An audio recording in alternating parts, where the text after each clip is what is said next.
2024台湾灯会判手礼精选，经过书面审查、设计审查到最后实务审查以及网络人气票选，最后选出30件灯会指定判手礼。看到现场各项摆设产品，有茶叶、小食、毛生活用品、文创商品等，不管是为外包装，也者是内容物，每一间拢是上之选。市长委特也亲自来颁奖，给每一间入选店家。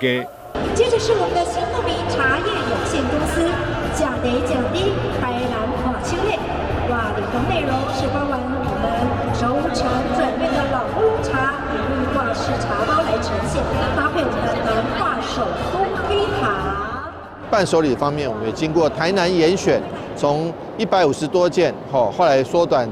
减成100件，后来缩减成50件，到最后决选出现了30件最优质的2024台湾灯会台南伴手礼。那在这个伴手里面，有许多都具有台南元素，而且有许多历史意义，包括历史悠久的一些糖啦、一些等等，也有最新的这个曾经在许多的电视剧里面露出的这个好的这些制品。那我想说，在这边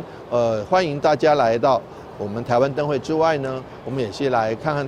台南的伴手礼。这个伴手礼的甄选非常严谨，而且中间都非常具有代表性。但是我想每个人来台南买这些伴手礼之后呢，一定会留下深刻印象。民众若是想要采购这包装精美、品质优良的伴手礼，伫2月23到3月10号，伫台湾灯会高铁展柜现场就会当买到，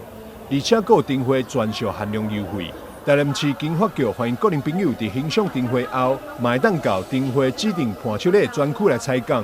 记者张秀维采访报道。